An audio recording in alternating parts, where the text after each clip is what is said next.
सच्चिदानन्दरूपाय विश्वोत्पत्त्यादिहेतवे तापत्रयविनाशाय श्रीकृष्णाय वयं नुमः। अज्ञानतिमिरान्धस्य ज्ञानाञ्जनशलाकया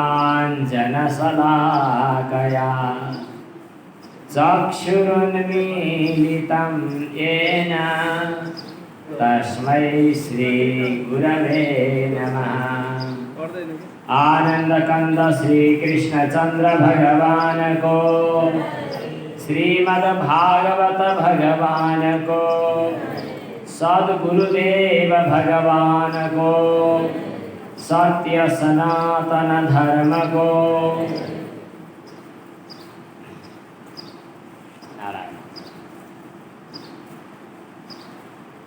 राजोवाच प्रियव्रतो भागवत आत्मारामः कथं मुने गृहे रमतयन्मूलः कर्मबन्धः पराभव। गंगाको किनारमा भागवत कथा सुन्न बसेका राजा परीक्षितले सुखदेवजीसँग प्रियव्रतको कथा सोध्नु भएको छ। 5औं स्कन्धबाट आजको कथा आरम्भ हुन्छ। तेस्रो र चौथो स्कन्धलाई सर्ग र विसर्ग स्कन्ध भनेर बताइयो। पूर्व प्रसङ्ग हुन त अरु जुनसुकै दर्शन, अरु जुनसुकै धर्म परम्परा, अरु जुनसुकै कथा आख्यानहरूमा ईश्वरले सृष्टि गर्छन् भनेर लेखिएकै छ। तर भागवत पढिसकेपछि, भागवत सुनिसकेपछि भागवतले दिने थप सन्देश, भागवत बुझेर अनुभव गर्ने थप विशेष कुरा यतिखेर यही मेरो विचारमा दिमागमा आइरहेको छ, मलाई अनुभव भएको यही छ। म यही सङ्केत गर्दछु कि भगवानले जगतको सृष्टि गर्नुभयो भन्ने मात्रै ठुलो कुरा होइन, यो त सबैले भन्छन्। तर भागवतले उल्लेख गरे अनुसार यो सम्पूर्ण देखिने प्रपञ्च स्वयं भगवान नै हो। यस्तो अनुभव कसरी हुन सक्ला? भागवतले सिकाउन खोजेको यो रहेछ। इदं हि विश्वं भगवान इवेतरो। भगवानले सृष्टि गर्नुभयो यो कुरो पनि हो, तर स्वयं भगवान सृष्टि हुनुभयो, आफै सृष्टिको रूपमा प्रकट हुनुभयो, स्वयं भगवान प्रकट हुनुभयो। यो दुईटा सर्ग र विसर्ग स्कन्धले हामीलाई दिएको शिक्षा चाहिँ यो हो। गीता पढ्ने हो भने सम्पूर्ण गीताको सारांश चाहिँ 6वटा अक्षरमा समेट्न सकिन्छ। वासुदेवः सर्वम् इति स महात्मा सुदुर्लभ। मैले जे जति देखिरहेको छु प्रपञ्च, हजुर हामी यो सबै भगवान, आकाश, जल, तेज, पृथ्वी, वायु, डाँडा काँडा, नदी नाला, खं वायुमग्निं सलिलं महिंश्च ज्योतिंसि सत्त्वानि दिशो द्रुमादीन् सरित समुद्राश्च हरेः शरीरं। ये सम्पूर्ण भगवानको शरीर, भगवानको विग्रह। यत्किञ्च भूतं प्रणमेत् अनन्यः। हामी कसैलाई प्रणाम गर्दछौँ, कसैले कसैलाई नमस्कार गर्दै हुनुहुन्छ, कसलाई गरेको व्यक्तिलाई। तर हाम्रो दर्शनले, भागवत दर्शनले दिएको शिक्षा यो कि व्यक्तिलाई होइन, परमात्मा। देवघाटमा हरेकले हरेकलाई नमस्कार गर्दा नारायण भन्ने चलन छ। झुकिएर भए पनि नमस्ते नभनेर नारायण भन्ने चलन छ। नारायण भनेको के हो त? मैले नमस्कार गर्दैछु नारायण स्वरूप हजुरलाई, हजुरभित्र रहेको नारायण तत्त्वलाई। भागवतले दिन खोजेको अन्तिम सन्देश यही। भगवान नारायणले सृष्टि गर्न अल्मलिएका ब्रह्माजीलाई ज्ञानको जे उपदेश दिनुभयो, दिँदा यही कुरा बताउनु भयो कि अहम एवासमेवाग्रे। मैले अलग वस्तुको सृष्टि गर्दैछु भन्दा आफूमा कर्तृत्व भाव पनि आउँछ, बन्धन पनि हुन्छ, तिमीले दुःख पनि पाउँछौ, तिमी चिन्ताले ग्रस्त हुन्छौ, तर तिमीले आफूलाई अलग कर्ताको रूपमा अनि यो सृष्टि तिम्रो कार्यको रूपमा अनुभव नगर। यो सम्पूर्ण प्रपञ्च, सम्पूर्ण दृश्य पदार्थ सब परमात्मा हो, परमात्मा नै देखा परेको छ। यस किसिमको अनुभव भयो भने सृष्टि गर्दै गर्दा पनि आफूलाई कर्ता ठानेर होइन, निमित्त मात्र ठानेर सहभागी भइन्छ। निमित्त मात्रम भव सव्यसाचिन्, कर्तृत्व भावले अनि ग्रस्त गर्दैन, दुखी हुनु पर्दैन। ब्रह्माजीलाई भगवानले दिएको उपदेश त्यही। ब्रह्माजीले नारद मुनिलाई दिएको उपदेश त्यही हो। नारद मुनिले वेदव्यासलाई दिएको उपदेश त्यही हो। वेदव्यासले सुखदेवजीलाई दिएको उपदेश पनि यही हो। त दुई सर्ग र विसर्ग स्कन्धमा यो सम्पूर्ण सृष्टि परमात्माबाट भयो, परमात्मामा भयो र सृष्टि नहुँदा पनि परमात्मा अधिष्ठानको रूपमा रहनुहुन्छ।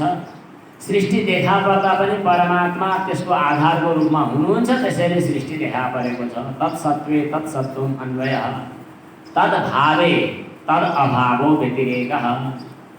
परमात्मा सत्ता रहँदा नै जगत सत्ता हुने वा नहुने दुईटै हुन्छ। यो अन्वय र व्यतिरेकको सिद्धान्तबाट, सृष्टिको माध्यमबाट हामीलाई भगवत दृष्टि हुन शिक्षा दिएको छ। अब प्रश्न उठ्यो, त्यसो भए हामी भगवत सेवामा, भगवत भजनमा, भगवत पूजामा लाग्ने हो, व्यवहार छोडेर हिँडियो। घर बार व्यवहार चाहिँदैन। हजुरहरू त धेरै जसो त गृहस्थ आश्रमबाटै आउनुभएको छ। हजुरहरूका लागि यो अलि अप्ठ्यारो कुरो। त्यसो भएर यहाँ राजा परीक्षितले यही कुरा उठाउनु भयो कि हजुरले एउटा प्रियव्रत नाम गरेका राजाको कथा बताउनु भयो। स्वयम्भू मनुका दुईटा छोरा थिए, प्रियव्रत र उत्तानपाद। उत्तानपादको कथा चाहिँ ध्रुवका पिता, उनको कथा चाहिँ हामीले धेरै विस्तारपूर्वक भनेनौँ, चतुर्थ स्कन्धमा गइसक्यो। अर्का एउटा प्रियव्रत थिए, उनी चाहिँ गृहस्थाश्रममै थिए। उनी भगवानका भक्त हुन्, ज्ञानी हुन्, तर गृहस्थाश्रममै थिए। गृहस्थाश्रममा घर गाउँमा बस्दा त कर्मको बन्धनले बाँध्छ भन्छन्, छोडिहाल्नुपर्छ भन्छन्। अनि गृहस्थाश्रममै उनी किन रमाएका त? प्रियव्रत आसक्ति रहित भएका व्यक्तिहरू घरमा बसिरहन रुचाउँदैनन् भन्छन्। मलाई शङ्का भयो के हो कुरा भनेर सोध्दा सुखदेवजी महाराजले भन्नुहुन्छ, हजुरको भनाइ, राजन हजुरको भनाइ एकदम ठिक हो। पहिला चाहिँ राजा प्रियव्रतले चाहिँ घरजन छोडेर तपस्या गर्न भनेर वनमा गएर बसे। बाबालाई चिन्ता लाग्यो, स्वयम्भू मनुलाई, तर बाबाले सम्झाएको छोराले मान्दैन। धेरै जसो बाउको बानी व्यवहार छोरालाई मन पर्दैन, छोराको नातिलाई मन पर्दैन। यो त्यस्तो चलन बेला बेलामा हुन्छ।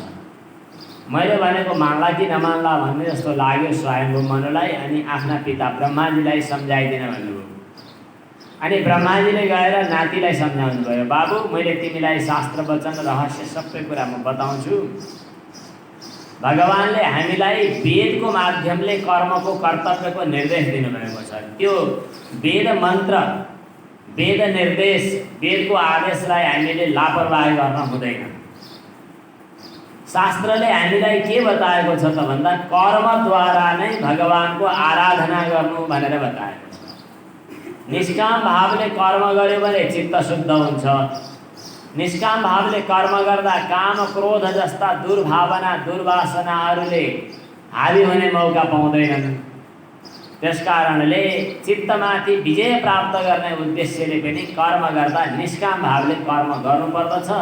छोडे भनेर वनमा गए पनि कहिले कहिले त फेरि मनभित्रका ती काम क्रोधहरूले सताउँछन्।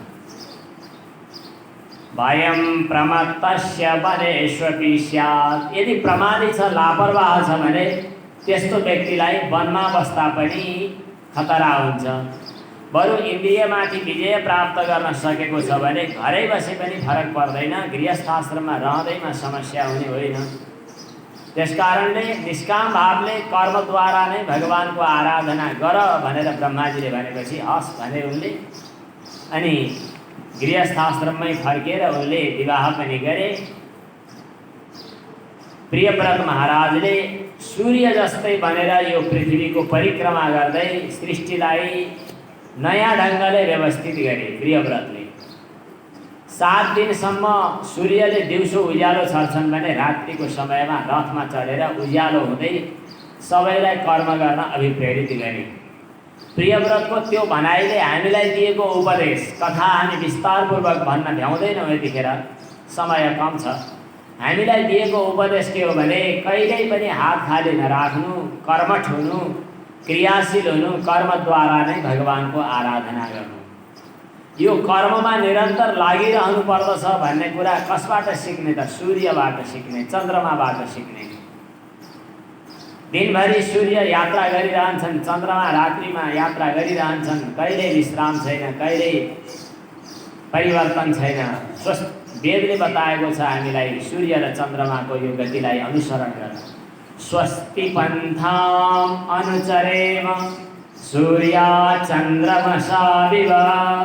सूर्य र चन्द्रमा चाहिँ प्रियव्रतले सूर्यको नै गतिको अनुसरण गर्दै 7 रातसम्म पनि परिक्रमा गर्दा यहाँ यस्तो कथा आएको छ कि रथको चक्काले जहाँ जहाँ खाडल बनायो त्यहाँ त्यहाँ 7 समुद्र बने र जहाँ जहाँ खाली डाँडा टाकुरो बन्यो त्यो चाहिँ 7 द्वीप बने।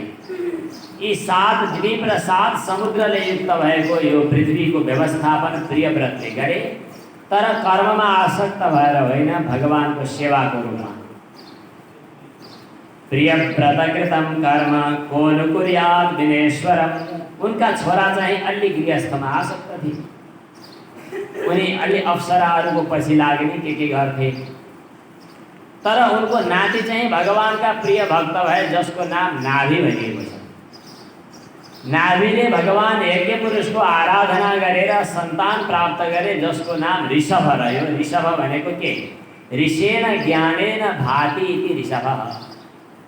ज्ञानको प्रकाशले प्रज्वलित भएर प्रकाशमान भएर रहने भएको हुनाले उनको नाम ऋषभ भयो। ऋषभका 100 भाइ छोराहरू थिए। ती सबै छोराहरूलाई अगाडि राखेर जेठा छोराको नाम चाहिँ भरत थियो। 9वटा यज्ञ कर्मका प्रवर्तक बने, 9वटा योगीश्वर बने, 81वटा चाहिँ कर्मतन्त्र प्रणेता बने भनेर यहाँ बताएको छ। 9वटा योगीश्वर, कबीरहरि, अन्तरिक्ष इत्यादि पछाडि आउँछ। ती सबै छोराहरूलाई अगाडि राखेर ऋषभदेवले जे उपदेश दिए त्यो हामीलाई पनि दिएको उपदेश रहेछ। ऋषभदेवले मज्जासँग अलि घत लाग्ने गरी, घत पर्ने गरी हामीलाई उपदेश दिनुभएको छ। छोराहरूलाई माध्यम बनाएर भन्नुहुन्छ, नायम देहो देहभाजां नृलोके। मनुष्य जन्म प्राप्त गरेका छौ, मनुष्य लोकमा अहिले जन्मिएका छौ, तिमीहरू मान्छे भएर जन्मिन पाएका छौ। यो मान्छेको शरीर प्राप्त गर्नु भनेको चाहिँ केवल ती सुँगुर कुकुरले भोग गर्ने खाले विषय भोगेर खर्चिनका लागि होइन। नायम देहो, यो शरीर, देहभाजाम, शरीरधारीहरूको यो शरीर मनुष्य लोकमा कष्टदायक दुःख दिने विषय भोग गर्नका लागि मात्र यो होइन। जो सुँगुर कुकुरहरू, बिष्टा खानेहरूले भोगिरहेका हुन्छन् त्यही भोग्नका लागि होइन। खाएर स्वाद लिने त ती सुँगुरहरूले, कुकुरहरूले चाहिँ बिष्टा खाएर पनि, तातो तातो बिष्टा खाएर पनि स्वादको अनुभव गर्लान्। मान्छेले स्वादिलो चिज खाएर पनि स्वादैको अनुभव गर्ने हो। के चाहिँ फरक परेर? स्त्री पुरुषको विषय भोग पनि पशुहरूले पनि गरेकै हुन्छन्, मान्छेले पनि त्यति नै गरेर के चाहिँ फरक परेर? अब के गर्ने त मान्छे भइसकेपछि भन्दाखेरि विषय भोगमा मात्रै यो शरीर खत्तम नपार्ने, तपो दिव्यम, तपस्या गर्ने, जुन कुरा अरू पशु शरीरमा हुन सक्दैन त्यो कुरा गर्ने। तपस्या साधना गर्ने काम पशुहरूले गर्न सक्दैनन्, मान्छेले गर्न सक्छ। त्यसो भएर मान्छेले जे गर्न सकिन्छ मनुष्य जन्म प्राप्त गरेपछि त्यो नै गर्ने। अनि त्यो तपस्या गरेर के हुन्छ भन्नुहुन्छ? शरीर शुद्ध त हुन्छ नै, मन पनि शुद्ध हुन्छ। हामीले मनलाई स्पष्ट देख्न सकेका त छैनौँ, तर विचार गरिहेर्यो भने देख्न सक्छौँ। मनले चाहिँ यो जन्मको मात्रै होइन, अघिल्लो जन्मको, झन् अघिल्लो जन्मको, सृष्टि हुँदादेखि आजसम्म कति करोडौँ अरबौँ कति युग कल्प वर्ष बित्यो होला, जन्म कति बिते थाहा छैन। त्यतिखेर हामीले जे जति अनुभव गऱ्यौँ ती अनुभवका केही न केही वासनाहरू, केही न केही संस्कारहरू हाम्रो मनमा टाँसिएर पत्रो परेर बसेका छन्। तिनीहरूको संस्कारलाई हामी वासना भन्छौँ। त्यही संस्कारको आधारमा, त्यही वासनाको आधारमा हामीले फेरि जन्म लिनुपर्ने हुन्छ। कुनै विषय भोग गर्नका लागि कुनै संस्कार अनुसार हामी बानर बन्नु पर्ला, मनुष्य बन्नु पर्ला, कुकुर सुँगुर बन्नु पर्ला, जलचर थलचर बन्नु पर्ला, कुनै संस्कार भोग्न स्वर्गादि लोक जानु पर्ला। ती संस्कारहरूको पत्र बोकेर हिँडिरहेको छ मन। त्यसै कारणले मनमा विभिन्न धारीहरू छन्। त्यो मनको शुद्धिका लागि तपस्या एकदम महत्त्वपूर्ण साधन हो। त्यो तपस्याबाट, साधनाबाट चित्त शुद्ध हुनुपर्दछ। त्यो तपस्या भनेको के हो? स्वधर्मानुष्ठाने कष्ट सहनम तपः। आफ्नो कर्तव्य परिपालन गर्दा आइपर्ने कष्टहरूलाई सहज रूपमा सहन गर्नलाई तपस्या भनिन्छ। जस्तै हामी ब्राह्मण हौँ, ब्राह्मणहरूले गायत्री मन्त्र जप्नु पर्दछ, बिहान स्नान गर्नुपर्दछ, सन्ध्योपासन गर्नुपर्दछ, पञ्चमहायज्ञ बलि वैश्वदेव पनि गर्नुपर्ने हो सकेसम्म। पहिले त बलि वैश्वदेव गर्नेहरू धेरै पाइनुहुन्थ्यो, अहिले दुर्लभ हुँदै जानुभएको छ। देव पूजा गर्नुपर्दछ। यो गर्न दुःख हुन्छ, बिहानै उठ्नु पर्यो, सुतिरहन कस्तो मजा हुन्छ भन्ने होला। तर तपस्या भनेको त्यही हो कि आफ्नो कर्तव्य पालन गर्दा आइपर्ने जति पनि कष्टहरू छन् त्यसलाई कष्ट नठानेर सहज रूपमा सहन गर्ने अभ्यास गर्नु, यही तपस्या हो मुख्य। सत्य आदि युगमा तपस्या भनेर हजारौँ वर्षसम्म आँखा चिप्लेर परेटी कसेर प्राणायाम गरेर बस्ने अवस्था थियो होला। तर कलियुगमा त्यो लामो सत्यादि युगको जस्तो तपस्या सम्भव छैन। तर पनि तपस्या सम्भव छ अहिले पनि। आफ्नो कर्तव्य परिपालनका क्रममा आइपरेका कष्टहरूलाई सहज रूपमा सहन गर्नु नै तपस्या हो। स्वधर्मानुष्ठाने कष्ट सहनम तपः। त्यो तपस्याबाट के हुन्छ त? अन्तःकरण शुद्ध हुन्छ। अन्तःकरण शुद्ध भएपछि के हुन्छ त भन्दा आफैभित्र सर्वत्र व्यापक भएको परमात्माको सत्तालाई अनुभव गर्न सकिन्छ र अनन्त ब्रह्मसुख प्राप्ति हुन्छ यही बसिकन पनि। तपो दिव्यं पुत्रका एन सत्वं शुद्धेत यस्मात् ब्रह्मसौख्यं त्वनन्तम्। अब यसको लागि सुरुवात कहाँबाट गर्ने त? महापुरुषहरूको, सद्गुरुहरूको चरणको सेवा गर्ने, विषयमा आसक्त हुने, धन कमाइ गर्नु अनि सेयर कारोबार गर्नु, घडेरी कारोबार गर्नु, व्यापार बिजनेस गर्नु, यही धन्दा गरिरहेका मान्छेहरूसँग सङ्गत गर्नु, अथवा स्त्री पुरुषको विषय भोगमा आसक्त भइरहेका मानिसहरूको सङ्गत गर्नु भनेको नरकतिर जानका लागि तालाचापी ढोका खोल्नु हो। सन्त महात्माहरूको सङ्गत गर्नु भनेको चाहिँ मोक्षको ढोका खोल्दै गर्नु हो। यी दुईटा द्वारहरू दुईतिर छन्, एउटा मोक्षको द्वार, एउटा चाहिँ नरकको द्वार। महत् सेवां द्वारमाहुर्विमुक्ते स्तमोद्वारं योषितां सङ्गी सङ्गम। अब कस्ता पुरुषको सङ्गत गर्ने, कस्तासँग भेटघाट गर्ने, कस्तोसँग एकछिन बसेर गफगाफ गरे पनि नगरे पनि कस्ताको नजिकमा जाने? सन्त महात्माको नजिकमा गएर उपदेश दिइहाल्नुपर्छ भन्ने छैन। उपदेश नदिँदा पनि उपदेश आउँछ। परिचरितव्याः सन्तो यद्यपि नोपदिशन्ति हितं यास्तेषां स्वैरकथाः ता एव भवन्ति शास्त्राणि। सन्त महात्माहरूले केही स्वतन्त्र रूपमा कुरा गर्नुभयो भने पनि ती शास्त्रको अनुसरण गर्ने वचन हुन सक्छन्, अथवा भनौँ ती वचनको शास्त्र अनुसरण गर्छन्। वाचम् अर्थोनुधावति। त्यसकारण सन्त महात्माहरूको सङ्गतमा रहनुपर्दछ। महत् सेवां द्वारमाहुर्विमुक्ते। त्यसो भए महापुरुषहरू सन्तहरू को हुन् त? तिनीहरूको लक्षण बताउनुहुन्छ कि महान्तस्ते समचित्ताः प्रशान्ताः। सुख र दुःखमा जो समान हुन सक्छन्, जस्तो सुकै परिस्थितिमा पनि जो प्रसन्न रहिरहन सक्छन्, जसले भगवानको भजन, भगवानको चिन्तन, भगवानको गुणानुवादमा आफूलाई बिताइदिएका हुन्छन्, खाली रहनु पर्दा पनि भगवत चरित्र चिन्तन नै जसको सामनेमा आइरहन्छ, त्यस्ता व्यक्तिहरू महापुरुष हुन्छन्। त्यस्ता व्यक्तिहरूको सङ्गत गर्दै गर्दा बिस्तारै हामीमा पनि ती सङ्गतको प्रभाव हुन्छ। यस्तै ऋषभदेवले आफ्ना सन्तानहरूलाई बताउनु भएको छ र अनि साधनाका कुराहरू पनि बताउनुहुन्छ।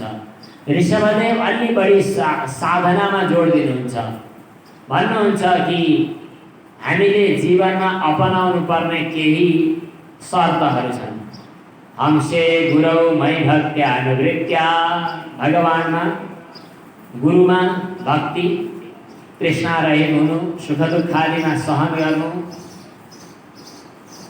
संसारका विषय भोगमा कष्ट छ, दुःख छ भन्ने कुराको अनुभव गर्नु, सर्वत्र जन्तोर व्यसना भगत्या, जिज्ञासा राख्नु, तपस्या गर्नु, इहा चेष्टाबाट निवृत्त हुनु, भगवत कर्म गर्नु, भगवत कथामा समय यापन गर्नु, कसैमा पनि वैरभावको भावना नराख्नु, अनि शरीरसँग सम्बन्धित धन सम्पत्ति आदिमा अहंकार र ममकार नगर्नु, अध्यात्म योगको साधना गर्नु, प्राणायाम, ब्रह्मचर्य अनि सावधानी, यस्तै यस्तै साधनाका कुराहरू बताउँदै भन्नुभएको छ कि जसले तिमीलाई साधनाको बाटो सिकाउँछ त्यो असलमा तिम्रो आफन्त हो, तर जसले विषयकै भोग सिकाउँछ त्यस्तो व्यक्ति आफन्त हो भन्ने ठाने पनि आफन्त होइन। अलि कडा तरिकाले भन्नुहुन्छ, तिमीलाई विषय भोगकै खाडलमा यदि धक्का दिएर लडाउँछ भने त्यस्तो व्यक्ति गुरु हुन सक्दैन, त्यस्तो व्यक्ति आमा हुन सक्दैन, पिता हुन सक्दैन। गुरुर्न सस्यात् स्वजनो न सस्यात्, पिता न सस्यात् जननी न सास्यात्। बलिले आफ्ना गुरु शुक्राचार्यको अनुरोधलाई पनि स्वीकार गरेनन्, किनभने शुक्राचार्यले भगवानको भक्तिबाट विमुख हुने प्रेरणा दिइरहेका थिए। भरतले आफ्नी आमाको आज्ञा पनि उल्लङ्घन गरे, किनभने आफ्नी आमाले भगवान रामको सेवाबाट विमुख बनाउने प्रयास गर्नुभएको थियो।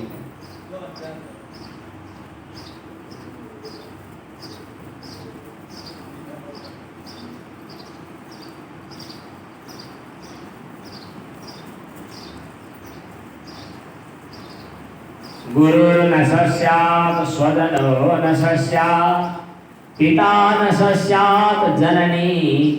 हिरण्यकशिपुले प्रह्लादलाई भगवत मार्गबाट विमुख बनाउन चाहन्थ्यो। प्रह्लादले आफ्नो पिताको आज्ञा पनि उल्लङ्घन गरे। अरू त छोडिदेऊ, देवताको रूपमा, पतिको रूपमा, आफन्तको रूपमा आएर विषय भोगमा मात्र प्रेरित गर्नेलाई आफन्त भन्न सकिँदैन। नमोचयेद् यः समुपेत मृत्युम्, अगाडि मृत्युले मुख वाएर बसिरहेको छ कालले। त्यो कालको बन्धनबाट, मृत्युबाट जोगाउने हिम्मत छ? जसको कालबाट सदाको लागि मृत्युबाट रक्षा गर्ने क्षमता छ, त्यस्तोको पछि लाग्नु। ऋषभदेवले आफ्नो साधना र आफ्नो अवतारको प्रयोजन पनि बताउँदै भन्नुभयो कि मैले मेरो जीवन चाहिँ साधनाको शिक्षा दिनको लागि ग्रहण गरेको छु। अधर्मलाई पछाडि राखेको छु, धर्मलाई अगाडि राखेको छु। यसबाट तमोगुणलाई रजोगुणले, रजोगुणलाई सत्वगुणले दमित गर्दै सत्वगुणमा स्थित भएर रहने शिक्षा मैले दिन चाहन्छु र वास्तवमा अन्तिममा मृत्युको पासोबाट सदाको लागि मुक्त हुने तरिका सिकाउन चाहन्छु। कृतान्त पासात् न विभोक्तुमीशे। ऋषभदेवका यी उपदेश पछाडि जसको जहाँ जहाँ जे अवस्था थियो सबैलाई आफ्नो राज्य सिंहासनमा अभिषिक्त गरेर भरतलाई सबैको नेतृत्व दिएर ऋषभदेवले शरीर त्याग्नुभयो। ऋषभदेवको चाला देखेर अरू पछाडिका अनुकरण गर्नेहरूले ऋषभले त कपडा लगाएनछन्, हामी पनि कपडा नलगाइकन हिँडौँ। ऋषभदेवले चाहिँ जुठो बिटुलो बारेनन्, हामी पनि नबारिकन हिँडौँ भनेर एउटा नयाँ सम्प्रदाय खडा गरे। आज पनि त्यो सम्प्रदाय प्रसिद्ध छ। जैन सम्प्रदायको आदि पुरुषको रूपमा ऋषभदेवलाई मान्ने चलन छ। तर ऋषभदेवले दिनुभएको उपदेश चाहिँ फरक थियो। त्यो परम्परालाई आज पालन गर्न सकेका छैनन्। ऋषभदेवले वनमा आगो लागिरहेको ठाउँमा गएर शरीर परित्याग गरिदिनु भयो। त्यसभन्दा अगाडि आफूलाई अपरिचित जस्तो बनाउन फोहोरमा लतपत्तिएको अनि कुनै खुस्किए जस्तो त्यस्तो बनाएर हिँड्नुभयो। यसको तात्पर्य हो आसक्तिबाट अलग हुने चाहना। उहाँको छोरा भरत राज्य सिंहासनमा अभिषिक्त भएपछि विधिपूर्वक राज्य परिपालन गरेर पनि अन्त्यमा गण्डकीको किनारमा गएर तपस्या साधना गरेर समय यापन गरे। पुलहाश्रममा जहाँ हामी मुक्तिनाथ जाँदा बीच बाटोमा अनुभव गर्दछौँ, राजा भरतले गएर गण्डकीको किनारमा तपस्या साधना गरेको प्रसङ्ग आउँछ। भगवान सूर्यको गायत्री मन्त्रद्वारा उपासना गरेका श्लोकहरू यहाँ आएका छन्। हामी गायत्री मन्त्र जप्दाखेरि, गायत्री मन्त्रद्वारा सूर्यको आराधना गर्दाखेरि त्यो भावना गर्न सकौँ। परो रजः सवितुर्जातवेदो देवस्य भर्गो मनसेदं जजान। सूर्यमण्डलान्तर्वर्ती परम ज्योति, जुन परम ज्योति साँच्चै रजोगुण भन्दा पर छ, रजस भन्दा पर छ। रजस अर्थात् प्रकृति भन्दा पर छ। जसले आफ्नो शक्तिद्वारा, भर्जन शक्तिद्वारा यो सम्पूर्ण जगतलाई आफू अनुकूल बनाइरहेको छ, सृष्टि पनि गरेको छ मनद्वारा, सङ्कल्पद्वारा। सविता हो नि। गायत्री मन्त्रमा आएको सविता शब्दको अर्थ हो जगतको सृष्टि गर्ने। मनसेदं जजान हो त्यस्तो भर्जनशील देवता, परम देवताको ऊर्जालाई म ध्यान गर्दछु, जसले मेरो चित्तवृत्ति सधैँ परमात्मातिर अभिमुख गराइरहोस्। सुरेतसादः पुनराविश्यचष्टे हंसं गृध्राणं नृषतृङ्गिरानिम। ज्यादै महत्त्वपूर्ण स्तोत्र छ। तर पनि अलिकति वासनामा आसक्त भएको कारणले एउटा बाघले झम्टिएर भर्खरी आमा मरेको तर बच्चा पैदा भएर गण्डकीको किनारमा चोपलिएर बसेको मृगको बच्चासँग प्यार गर्न पुग्दा त्यसैले कता गयो होला, के गर्यो होला भनेर चासो राख्दै गर्दा राजा भरतको अन्तिममा मर्ने बेला मृगमा आसक्ति गएर टिकेछ। अर्को जन्ममा मृग नै भएर जन्मिए, तर पूर्व जन्मको याद आयो। ओ अघिल्लो जन्ममा मृगको याद गरेर मर्दा अहिले मृग हुनु पर्यो। अब अहिले म मृगको पोथीसँग पछि लागेर हिँडेँ भने अर्को जन्ममा फेरि के हुने? अब यो बथानबाट अलग बस्नु पर्दछ भनेर गण्डकीको किनारमा सुकेको पात र गण्डकीको जल पिएर समय यापन गर्दै मृग जन्म पुरा गरे उनले राजा भरतले। तेस्रो पटकमा सिन्धु सौवीर के अरे आङ्गिरस गोत्रीय ब्राह्मणको पुत्र भएर जन्मिए। तर उनलाई पूर्व जन्मको त्यो घटनाक्रम याद भएको हुनाले कसैसँग पनि संसर्ग नबढाउने चाहना भयो। अरू त भइ नै हाल्यो, व्रतबन्ध गरेर गायत्री मन्त्र जपेर पढ्ने लेख्ने बनेर अनि अझ अरू वासना, अझ अरू संस्कार थप्ने चाहना भएन। जान्ने भएर पनि नजान्ने जस्तो, जड जस्तो भएर उनी बसे। सबै दाजुभाइले हेर्थे, हेला गर्थे भन्ने चलन छ। यतिसम्म कि भद्रकाली भगवतीको सामु बलि दिन लैजाँदा उनलाई कुनै मनमा परिवर्तन थिएन। उल्टै भद्रकालीले बलि दिन लैजाने ती चाण्डालहरूको शिरच्छेदन गरिदिनु भयो। उनलाई कुनै खुसियालीको महसुस पनि छैन। यस्ता यी जडभरत एक दिन सिन्धु सौवीर देशका राजा रहुगणसँग भेट हुन पुग्छन्। सिन्धु सौवीर देशका राजा रहुगण पालकीमा चढेर गुरु खोज्दै हिँड्ने क्रममा पालकी बोक्ने व्यक्तिको खाँचो पर्यो। त्यो पालकी बोक्ने व्यक्ति यही पो हुन्छ कि क्या हो भनेर मोटो बलियो जडभरतलाई बोक्न लगाइयो। जडभरतले राजाको पालकी पनि बोकिदिए, केही छैन आपत्ति। तर पनि नजिकमा भैँमा हिँड्दै गर्दा कमिला किरा फट्याङ्ग्राहरू कुल्चिएलान् भनेर याद गर्दै हिँड्नु पर्दा पाल्की ढल्पलायो। राजाले हप्काउन थाले। अरू सबै पाल्की बोक्नेहरूले हात जोडेर भने, महाराज हामी त हजुरको आज्ञा नियमपूर्वक पालन गर्दैछौँ, तर अहिले नयाँ आएको यो जो हो नि मोटे, यसले राम्रोसँग बोक्दै छैन। राजाले त्यसलाई लक्षित गरेर साफ गाली गर्न थाले। जिउँदै मरेको उपचार चाहियो कि अब तैँले कसलाई बोक्दैछस् थाहा छ कि छैन भनेर चाहिँ नि खुब मोटो के भनेर गाली गरेपछि जडभरत ब्राह्मणदेवलाई आज पहिलो पटक मुख खोल्ने इच्छा भयो।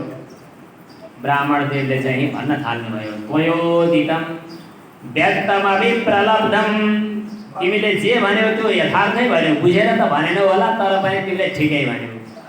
यहाँ भारी बोक्ने कोही चिज भए, भारी बोकिने भारी कोही भए, अनि मोटो दुब्लो हुने चिज कोही भए, त्यसबारेमा तिमीले भनेको ठिक ठहर्थ्यो, बुझेर भन्दै छैनौ तर ठिकै भन्यौ। अब यो मोटो कसलाई भनेको? शरीरलाई थुप्रोलाई भनेको हो भने त्यो म होइन। म भए मलाई मोटो दुब्लो भनेर गाली गरेकोले कुरा आउँथ्यो। त्यो सब मेरा हुँदैनन्, शरीरसँग सम्बन्ध रहने चिज हो। स्थौल्यं कार्श्यं व्याधय आधयश्च क्षुत्तृण भयं कलिरिच्छा जरा च निद्रारतिर्मन्युरहं मदः शुचो। अब मनका सुख दुःखहरू, शोक प्यास इत्यादि मनका धर्म हुन्, भोग प्यास आदि प्राणका धर्म हुन्, मोटो दुब्लो हुनु शरीरका धर्म हुन्। म मोटो दुब्लो पनि हुने होइन, किनभने म शरीर होइन। म चाहिँ शोक चिन्ताले युक्त हुन्न, किनभने म मन होइन। भोग प्यास मलाई हुँदैनन्, किनभने म प्राण होइन। देहेन जातस्य हि मे न सन्ति। अनि यो जिउँदै मरेको बाँच्ने मर्ने जे कुरा गरियो नि, यो कुरा जे भन्यौ तिमीले त्यो पनि नबुझिकन भन्यौ। जुन विकारी पदार्थ छ, जो उत्पन्नशील पदार्थ छ, त्यो नै मर्छ। जो उत्पन्न हुन्छ त्यो नष्ट हुन्छ। आद्यन्तवत, जो आदिवान छ त्यो अन्तवान हुन्छ, विकारयुक्त हुन्छ। तर ममा त त्यो विकार छैन। अब मलाई उपचार गर्नुपर्ने कहाँ छ र? किनभने म आफ्नो उपचार भइसकेको छु। अब म उन्मत्त जस्तै जड जस्तै भइसकेको व्यक्तिलाई तिमीले उपचार गर्नुको केही अर्थ छैन। पिठो पिसेर के फाइदा? उन्मत्त मत्त जडवत सुसंस्थां गतस्य मे वीर चिकित्सितेन अर्थः कियान् भवता शिक्षितेन स्तब्ध प्रमत्तस्य च पृष्ठपेशः। यसको कुरा सुनेपछि राजा खङ्ग्रङ्ग भए अनि पाल्की रोक्न लगाए अनि हत्तपत्त ओर्ले यसो अनुहारमा हेरे। हेर्दाखेरि त अनुहारमा ब्रह्मतेज भित्रबाट झल्किएको छ, कानमा जनै पनि छ, मैलो सही। त्यसपछि चाहिँ उनलाई डर पनि लाग्यो। हात जोडे, प्रणाम गरे। मैले ब्राह्मणदेवको अपमान गरेँ, साँच्चै ज्ञानीको अपमान गरेँ जस्तो लाग्यो। त्यसपछि राजाले भने, हजुर को हुनुहुन्छ? साँच्चै नै कोही मेरा गुरुदेव त हुनुहुन्न। मलाई कुनै इन्द्रको वज्रसँग डर लाग्दैन, तर ब्रह्मकुलको अपमान हुन्छ कि भन्ने डर लाग्छ। हजुर को हुनुहुन्छ आज्ञा होस्। अनि मलाई शरीरको आत्मासँग सम्बन्ध छ जस्तो लाग्छ। यो अलग हो भन्ने कुरा मैले अलि बुझ्न सकेका छैन, यो पनि आज्ञा होस्। कसौडी तताउँदाखेरि पहिला बाहिर ताउली तात्छ, भित्र पानी तात्छ, अनि चामल तात्छ। भात पाक्न त कसौडी तात्नु पर्यो। त्यस्तै आत्मामा परिवर्तन शरीरको परिवर्तनका कारणले हुन्छ। त्यसकारणले शरीरको मोटो दुब्लोको सम्बन्ध आत्मासँग हुन्छ नि जस्तो मलाई लाग्छ। यो फरकपन कसरी हो मैले बुझ्न सकिनँ। आज्ञा होस्। ब्राह्मणदेवले भन्नुभयो, जडभरतले जान्नु तान्नु छैन, खुब जान्ने झै गरी गफ गर्छौ, फुर्ती लाउँछौ राजा। अकोविदः कोविदवादवादान् वदस्य थोनादिविदां वरिष्ठः। गीतामा भगवान श्रीकृष्णले अर्जुनलाई यही भन्नुभएको छ। विद्वानका झै बोल्छु भन्छौ, बुझ्नु सुझ्नु केही छैन। प्रज्ञावादांश्च भाषसे गतासुन अगतासुश्च नानुशोचन्ति पण्डिताः। तिमी खुब जान्ने झै गरी कुरा गर्छौ। तत्त्वज्ञानीहरूले, विवेक दृष्टि भएकाहरूले यस्तो झिसमिसी कुरा गर्दैनन्। कर्ममा आसक्त भएका, चित्त शुद्ध नभएकाहरूले यस्तै लटपट कुरा गर्दछन्। तत्त्वग्रहणका लागि छुट्याएर अलग अलग स्पष्ट दृष्टि हुनुपर्दछ। त्यसका लागि चाहिँ विवेक दृष्टि चाहिन्छ।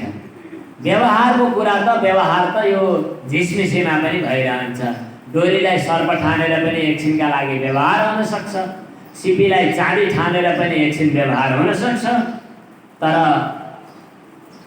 विचार गरी हेऱ्यो भनेदेखि सत असत छुट्याएर हेऱ्यो भने यी अलग अलग वस्तु जसलाई तिमीले शरीर भन्दैछौ त्यो वास्तवमा तिमी हौ कि होइन हेर। त्यहाँभित्र के कस्ता तत्त्वहरू छन् तिनीहरूलाई अलग अलग छुट्याएर हेर।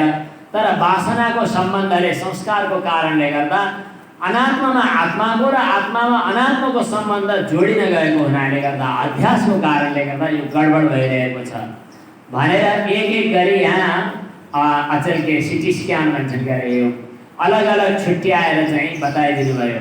यी यहाँ हेर यी 11 इन्द्रियहरू छन्, मन बुद्धि चित्त अहङ्कारहरू छन्, 5 ज्ञानेन्द्रिय, 5 कर्मेन्द्रिय अनि विषयहरू, अनि यिनका देवताहरू यिनीहरूभित्र रहेको, अनि त्यो मनभन्दा पर बुद्धि, बुद्धिभन्दा पर चाहिँ अर्कै छुट्टै क्षेत्रज्ञ आत्मा छ। यिनीहरू अलग अलग हुन्। एउटा क्षेत्र हो, एउटा क्षेत्रज्ञ हो, साफ साफ अलग अलग चिज छन्। अब यसलाई एकै ठाउँमा झिसमिसे पारेर चाहिँ नि डोरी बाटेर अनात्मा र आत्मालाई एकै ठाउँमा मुछेर बुझ्दाखेरि यताको उता उताको यता हुन जान्छ र अलमल पर्न जान्छ।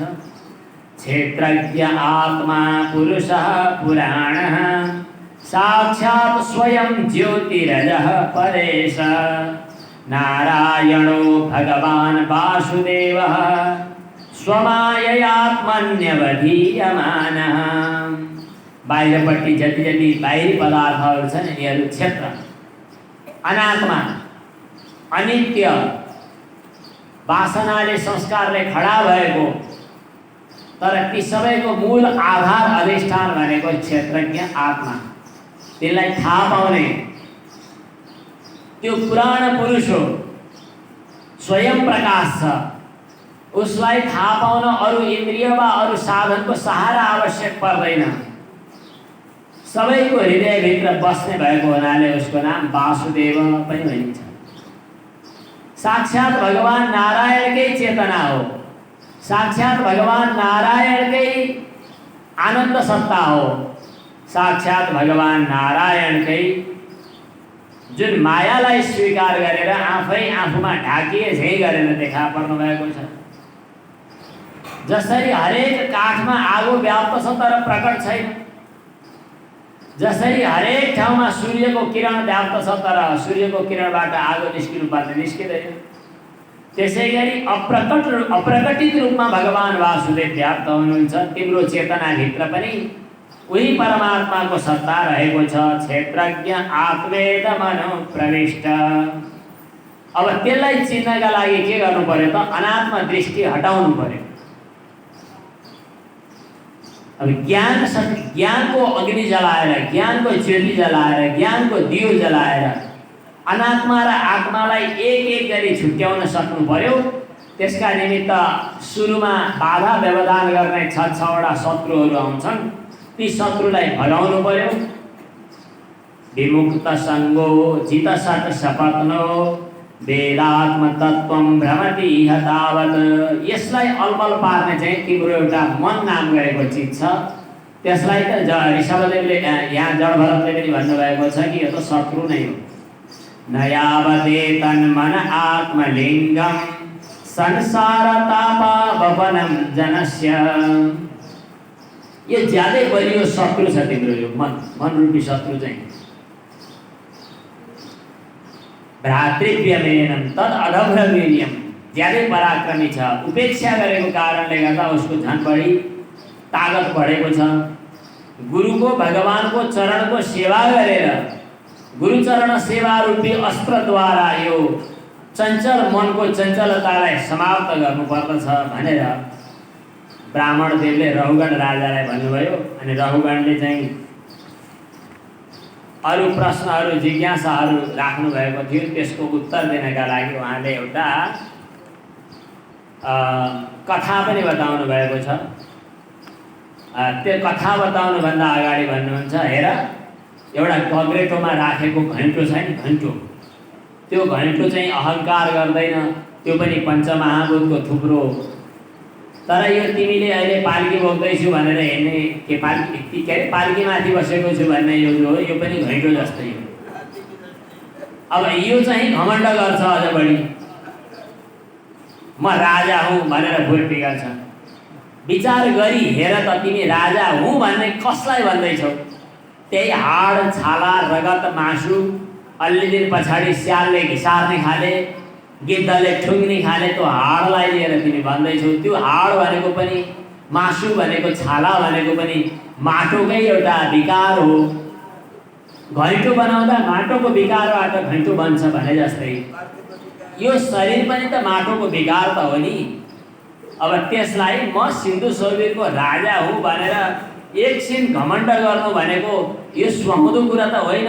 जान्ने सुन्नेको सभामा यस्तो कुरा भन्न मिल्दैन। विचार गरी हेर त, अविद्याद्वारा, अज्ञानद्वारा, भ्रान्तिद्वारा मनले नै कल्पना गरेको एक किसिमले स्वप्नको राज्य जस्तै, स्वप्नको राज्य भन्दा पनि अझ पुग्दैन, काल्पनिक एउटा कल्पना बाहेक अरू केही पनि छैन। विचार गरी हेर तिमी म राजा हो भन्नुपर्ने आधार के? एउटा कल्पना बाहेक केही छ? अलिकति सिन्दुरको यति लिएर गएर छ्यास गरेपछि एउटाले एउटालाई श्रीमान, एउटाले एउटालाई श्रीमती भन्यो, अलिकति व्यवहार गर्यो, यही हो भनेर समाजले भनिदियो। एउटाले राजा भनिदियो, अर्काले म राजा हुँ भनेर वाक्ख परेर बस्यो। आखिरमा हो कि विचार गरी हेर्दा एउटा कल्पना बाहेक, कल्पना त हो, कल्पना बाहेक वास्तवमा हो कि? विचार गर, हो के त भन्दा भित्र रहेको सबै कल्पनाको मूल आधार अधिष्ठान रहेको विशुद्ध ज्ञान तत्त्व, विशुद्ध चेतना तत्त्व, जसको आधारमा थाहा भइरहेको छ, जसको आधारमा आनन्दानुभूति भइरहेको छ, जसको आधारमा सत्ताको अनुभूति भइरहेको छ, त्यो परम विशुद्ध ज्ञान तत्त्व नै यथार्थ हो। त्यसलाई याद गर। ज्ञानम विशुद्धम परमार्थमेकम अनन्तरं त्वबहिर्ब्रह्म सत्यम प्रत्यक् प्रशान्तं भगवत् शब्द संयम यद वासुदेवं कवयो वदन्ति। यो कुरा यतिकै बुझ्न सकिन्न। तपस्या साधना पनि चाहिन्छ, महापुरुषहरूको सङ्गत पनि चाहिन्छ। एकपटकको कुरा हो, एउटा जङ्गलमा चाहिँ एउटा व्यापारी गएछ, त्यसलाई भवाटनी भन्छन्। अलिकति धन सम्पत्ति लिएर व्यापार गर्न भनेर गएछ। त्यहाँ चाहिँ चोर डाँकाहरूले आएर उसलाई लुटेछन्। अनि पानी पनि परेको, आकाशमा बिजुली चम्किएको, अँध्यारो चारैतिर, अनि ती भूतहरूले तर्साइरहेका, अनि चाहिँ स्यालहरू कराइरहेको, जता जाँदा पनि डरै डर लाग्ने, छामछुम गर्दै हिँड्नुपर्ने, आकाशमा बिजुली चम्किएको बेला अलिअलि उज्यालो देखिन्छ, हराइहाल्छ। त्यस्तै अवस्थामा त्यो व्यापारी वनमा भौँतारिएर साह्रै दुःख पाएछ। राजा असाध्यै दुःख पाएछ। अनि हिँड्दा हिँड्दै एउटा बडे खाडल रहेछ, त्यो खाडलमा खङ्ग्रङ्गै तल खसेछ।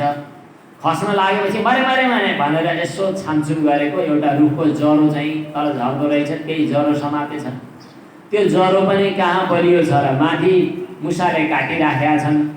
तलपट्टि बिजुली चम्केको बेला देखिलो, तलपट्टि चाहिँ अजिङ्गर सुतिराखेका रहेछ, मुख आँ गएर। अब कतिखेर माथि जरा चुडिने हो, कतिखेर अजिङ्गरको मुखमा पर्ने हो, थाहा छैन। त्यस्तो खतराको बिचमा पनि त्यही वनको माझमा एउटा माथि रुखमा माउरीले चाहिँ के गुण लगाएका रहेछन्। मौरी, तिनीहरूको मह चाहिँ तल टुकटुक खस्दो रहेछ। त्यो खसेको महको थोप्रो खान पाउँछु कि भनेर जिब्रो गरेर चाट्दो रहेछ त्यो व्यापारीले। कति खतराको बिचमा पनि के स्वाद लिइरहेको होला बिचरा, कठै भएर। कुरो बुझ्यौ? राजाले भने बुझिन हजुर, तिम्रो कथा पो भनेको त राजा। व्यापारी भएर हिँडेको भनेको तिमी जीवात्मा हो, त्यो जङ्गल भनेको यो संसार हो।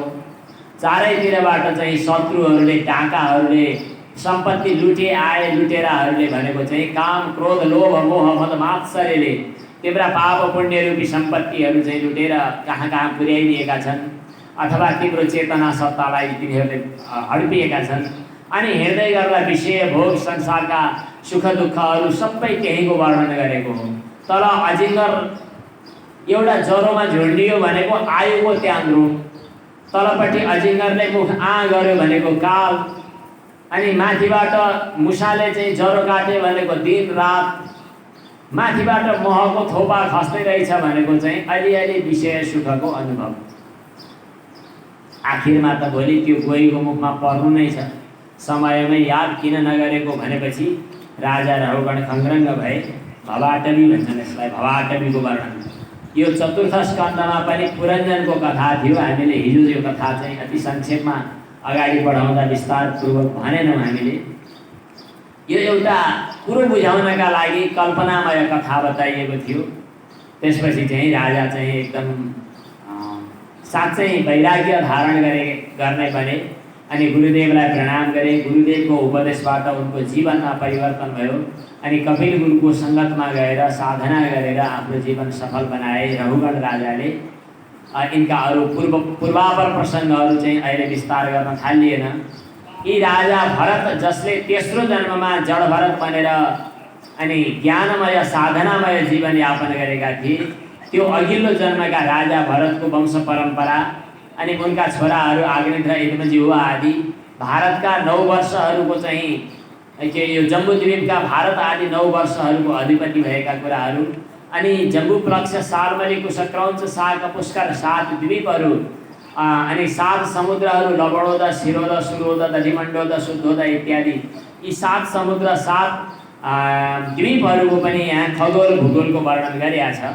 नरकको पनि वर्णन गरिएको छ। अलग अलग द्वीपमा अलग अलग ढङ्गले भगवानको भक्तहरूले आराधना गर्दछन् भन्ने कुराहरूको विस्तारपूर्वक वर्णन गरेको छ र अन्तिममा चाहिँ नरकको पनि वर्णन गरेको छ। कतै सायद दक्षिणपट्टि हो कि जस्तो लाग्छ। नरक नाम गरेको एउटा स्थान, यहाँ पाप पुण्य विशेष गरी पाप फल भोग गर्नेहरू नरकमा जान्छन् दक्षिण द्वारतिरबाट भन्ने अन्यत्र प्रसङ्ग आएको छ। त्यो नरकमा गएर यहाँ सम्पत्ति लुट्नेहरूले त्यहाँ सम्पत्ति माग्नका लागि ती लामा लामा चुच्चा भएका चराहरूले ठुङ्न आउँछन् अनि परस्त्री परपुरुष जहाँ उपभोग गर्न चाहनेहरूलाई तातो तातो रातो रातो फलामका स्त्री पुरुषसँग आलिङ्गन गर्न लगाइन्छ अनि ठुलो कराईमा तेल भकभकी पाकिरहेको परिस्थितिमा त्यहीँ लगेर यसलाई पकाइन्छ। एकदम कष्टको अनुभव गर्दछ। एकदम तिखो सुलले रोपेर त्यहाँबाट फ्याँकिदिँदाखेरि अति कष्टको अनुभव हुन्छ। 80 पत्र धार भने जहाँको झारहरूमा तरवारका जस्तै धार हुन्छन् त्यस्तो 80 पत्र नाम गऱ्यो नरकमा फ्याँकिदिँदा ऊ चकना चकना हुन्छ इत्यादि नरकका वर्णनहरू यहाँ वर्णन गरिएको छ र वर्णन गर्दै गर्दै अन्तिममा भनिएको छ यो खगोल भूगोलको वर्णन गर्नुको तात्पर्य चाहिँ भगवानको स्थूल रूपको मननबाट चित्तलाई सूक्ष्ममा प्रवेश गराउन सहज होस् भनेर। भूद्वीप वर्ष सरित दृनभ समुद्र पाताल दिङ नरक भागण लोक संस्था गीता मया तव नृपाद्भुतमेश्वरस्य स्थूलं वपुः सकल जीवनिकाय धाम स्थूले निर्जितमात्मानं शनै सूक्ष्मं ध्यानये। पञ्चम स्कन्धको कथा पूर्ण हुन्छ। पञ्चम स्कन्धमा यस्तो नरकको वर्णन सुनिसकेपछि राजा परीक्षितले भन्नुभयो नरक नजाने उपाय छ कि छैन? पाप त भइहाल्छ नि, के गर्ने? अधुनेह महाभाग यथैव नरका नरः नानोग्र यातनान्येयात् तन्मे व्याख्यातुमर्हति। नरकका उग्र यातना भोग्न नपरोस् त्यस्तो केही उपाय छ? सुकदेवजीले भन्नुभयो छ नि उपाय, पाप नगरे त भइहाल्यो। कस्तो सजिलो छ उपाय? राजा परीक्षितले भन्नुभयो हो र पाप नगर्ने भनेर सम्भव छ? पाप नगरे सम्भव छैन भने पाप गर्ने अनि त्यसपछि प्रायश्चित गर्ने। त्यो पनि उटपटाङको उत्तर भयो। फेरि हात्तीले नुहाए जस्तै भयो नि त त्यस्तो त। हात्तीलाई मजासँग नुहायो, भैँसीलाई नुहायो, एकछिनपछि गोबरमा बस्छ। अब पाप गर्यो अनि प्रायश्चित गर्यो अनि फेरि पाप गर्यो, त्यो फेरि उपाय के हुन सक्छ र? त्यसो भए पाप नहोस् भन्नका लागि नियमको अभ्यास गर्ने, त्याग तपस्या ब्रह्मचर्य सम दम इन्द्रिय इत्यादि यी अलि लटरपटर बाहिरी उत्तरहरू दिँदै जानुभयो पहिला, किनभने एकैचोटि मुख्य कुरो भन्न पनि मिल्दैन। त्यसपछि अन्तिममा सुकदेव स्वामीले चाहिँ रहस्यको कुरा बताउनुहुन्छ कि केचित् केवलया भक्त्या वासुदेव परायणा अघं धुन्वन्ति कार्त्स्नेन निहारमिव भास्करः। जसरी अँध्यारो कसरी हटाउने होला भनेर उपाय गरेर लामा झाँक्रीहरू लगाएर लट्ठी ठोकेर टिन हटाएर अँध्यारो हटाउन सकिन्न। अँध्यारो हटाउने एउटै उपाय हो सूर्यको उदय हुनुपर्दछ। जसरी सूर्य उदाइसकेपछि अँध्यारो आफै हट्छ, त्यसै गरी भगवानको निष्काम केवल भक्तिद्वारा, भगवानको भक्तिद्वारा चित्तका सम्पूर्ण पापहरू स्वतः नष्ट हुन्छन्। भक्तिद्वारा भगवान नै हृदयमा, भक्तको हृदयमा आइपुग्नुहुन्छ। भक्ति सूत्रोपलब्ध, भक्ति रूपी डोरीले बाँधिएर भगवान जब साधकको हृदयभित्र प्रवेश गर्नुहुन्छ, त्यहाँ भगवान सँगसँगै अनि पापहरू, दुर्वासनाहरू कसरी बस्न सक्छन् र उनीहरू स्वतः भागिहाल्छन्। सूर्यसँगै अन्धकार बस्न नसके झैँ। यो उपाय चाहिँ जोसुकैले जान्दैनन्, जोसुकैले भन्दैनन्। केचित्, कसै कसैले, केचित् केवलया भक्त्या वासुदेव परायणः अघं धुन्वन्ति कार्त्स्नेन निहारमिव भास्करः। तपस्या, साधना इत्यादिबाट त्यति पवित्रता हुन सक्दैन जति भगवानमा चित्त समर्पित हुँदा, भगवानमा भक्तिद्वारा जीवन समर्पित हुँदा पवित्रता प्राप्त हुन्छ। अरू प्रायश्चित्त गर्नु भनेको त के भाँडो चाहिँ जल फेर्दैमा, वस्तु फेर्दैमा भाँडो पवित्र हुँदैन भने जस्तै। सुरा कुम्भ विवापगा, मदिराको भाँडोलाई बाहिरबाट गङ्गाजलले नुहाउँदैमा त्यो पवित्र भएको मानिन्छ। त्यसैले वास्तवमा पवित्रताको लागि हृदयभित्र भगवत भावको उदय हुनुपर्छ र भगवानप्रति अनन्य अनुराग, अनन्य प्रेम, अनन्य भक्ति हुनुपर्दछ। सकृन् मनः, एकपटक भगवानको चरणमा मन साँच्चै खुलेर लाग्यो भने त्यसले यमराजको दैलो देख्नु पर्दैन। यस प्रसङ्गमा एउटा कथा बताउँछु भनेर प्राचीनतम कथा बताउनु भयो। यो कथा हजुरहरूले सुन्नुभएकै छ। अजामिलको ब्राह्मण पुत्र हो, गुरुकुलमा बसेको पनि हो, तर दुस्सङ्गतको कारणले गर्दा, त्यस्तै मदिरा पिउने, गलत काम गर्ने, गलत स्वभाव भएको स्त्रीको सङ्गतले गर्दा ऊ त्यस्तै भयो। त्यही छोराछोरी धेरै जन्मायो। 10औं छोराहरू थिए। बुढो भयो, मर्ने बेलामा छोराको प्रेम त, छोराप्रतिको आसक्ति त थियो। सन्त महात्माहरूले कथा भन्ने गर्दछन्, सन्तहरूकै कृपाले छोराको नाम नारायण राखिएको थियो भन्ने प्रसङ्ग यहाँ छैन, अन्यत्र सुनाउने गर्दछन्। मर्ने बेला भयो, यमराजका दूतहरू आए, उसलाई जबरजस्ती खिचेर लैजान खोज्दै गर्दा डरलाग्दा यमराजका तारे, ती हातमा हतियार लिएका, सिङ पलाएका भयङ्कर डरलाग्दा दूतहरूले आएर प्राणलाई खिचेर डोरी लगाएर, पासो लगाएर, तानेर लिएर जान थाल्दा आत्तिएर छोरालाई बोलाउँदा नारायण भनेर बोलायो। नारायण भनेर बोलाउँदै गर्दा यमराजका दूत त छँदै थिए, भगवान नारायणका दूत पनि टुक्टुक्क आइपुगे। अनि भगवान नारायणका दूतहरूले चाहिँ यमदूतलाई तिमीहरूले चाहिँ यो छोरा के गरेको भनेर हटाइदिए।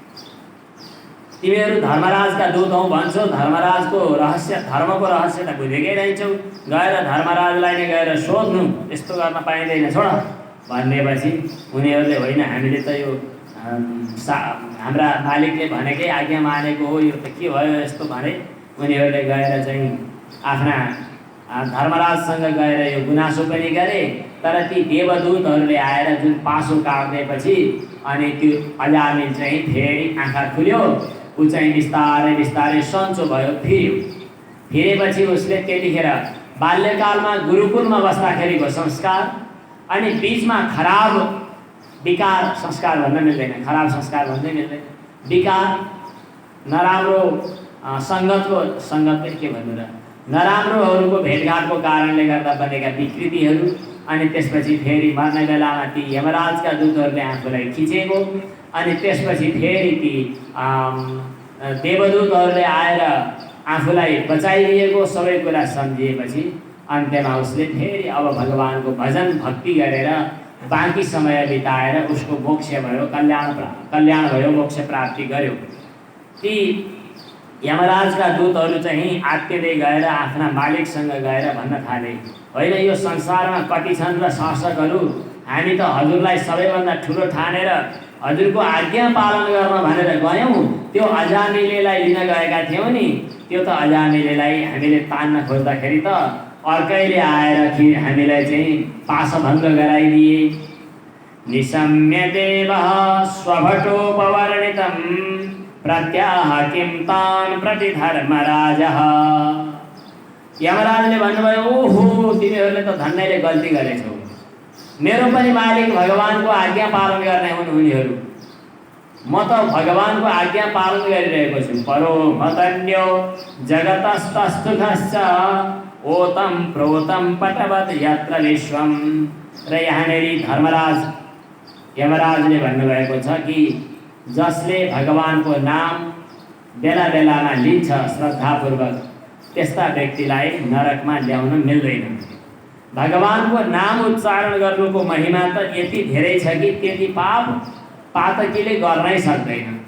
नरकमा लिएर आउनु पर्यो भने त्यस्ता व्यक्तिलाई छानी छानी ल्याउनु जसले भगवानको नाम जप गर्न जानेको छैन। तान आनयध्वमसतो विमुखान मुकुन्द पादारविन्द मकरन्दरसाद अजस्रम निष्किञ्चनैः परमहंसकुलैरसज्ञैर् जुष्टाद् गृहे निरयवर्त्मनि बद्धतृष्णान्। यस्तो यस्तो कुराहरू बताउनुभयो। यी 2 अध्यायहरूमा भगवानको नाम महिमा वर्णन गरेको छ। यो षष्ठ स्कन्ध हो। अब हामी रहस्यतिर मात्रै जाउँ, समय कम छ। षष्ठ स्कन्धलाई पोषण स्कन्ध भनिन्छ। पोषण, भगवानले आफ्नो सृष्टिलाई नाम र रूप माध्यमले पोषण गर्नुहुन्छ। नामको जपबाट कल्याण भएको रहस्य बताउन अजामिलको कथा 2 अध्यायमा आएको छ, नाम महिमा। अब यसपछि दक्ष प्रजापतिले भगवानको स्तुति गरेको प्रसङ्गबाट रूप महिमाका अरू प्रसङ्गहरू यहाँ आएका छन्। यहाँ दक्ष प्रजापति जो बाक्षीसँग विवाह गरेको प्रसङ्ग अगाडि आएको थियो, यिनी दक्ष प्रजापतिले भगवानको आराधना गरेर सृष्टि विस्तार गर्ने सामर्थ्य प्राप्त गर्दछन्। उनका सन्तानलाई नारद मुनिले जोगी बनाइदिन्छन्। छोराहरू जति पायो नारदले साधु बनाएर पठाइदिन्छन्। हरियश्व सबलाश्व नामका 10,000 एकपटक 60,000 एकपटक छोराहरूलाई साधु बनाएर पठाइदिए। नारदले हैरान पारे भनेर नारदलाई साप दिएर अनि छोरीको जन्माउनु पर्यो। छोरा काम लागेन। अचेल पनि त्यस्तै, छोरा पायो विदेशतिर जान्छन् वा अर्काका ज्वाइँ भइदिन्छन्। अब बरु छोरीले पो पाल्छन् कि भने जस्तै दक्ष प्रजापतिले छोरा काम लागेनन्, अब छोरी जन्माउनु पर्छ भनेर 60वटा छोरी जन्माए। 10वटा छोरी धर्मलाई नै दिए। 10 धर्माय कायेन्दोर 200 तृणव दत्तवान। अनि कश्यप ऋषिलाई 13वटा दिए।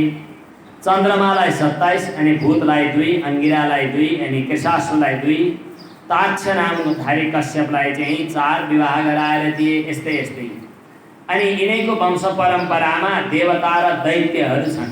यसरी विचार गरी हेर्दा दितिका सन्तान दैत्य रहेछन् अनि अदितिका सन्तान देवताहरू रहेछन्, आदित्य देवताहरू। अनि मनुका सन्तान मानव, कद्रुका सन्तानहरू चाहिँ चराच्याखुराहरू, अनि विनताका सन्तान सर्पहरू, विनताका सन्तान चराहरू, कद्रुका सन्तान चाहिँ सर्पहरू, विनताका वैनतेय भन्छन् नि, अनि कद्रुका सन्तानहरू चाहिँ सर्पहरू इत्यादि ढङ्गले चाहिँ यी पशु पक्षी देवता मनुष्य सबै एउटै बाबाका शाखा सन्तान। अब यतिखेर गाउँघरमा कथा भन्नु पर्यो भनेदेखि ती चराहरू कुखुरी काँहरू पनि हाम्रै नाताभित्र पर्छन् भनेर सिकाउनुपर्छ।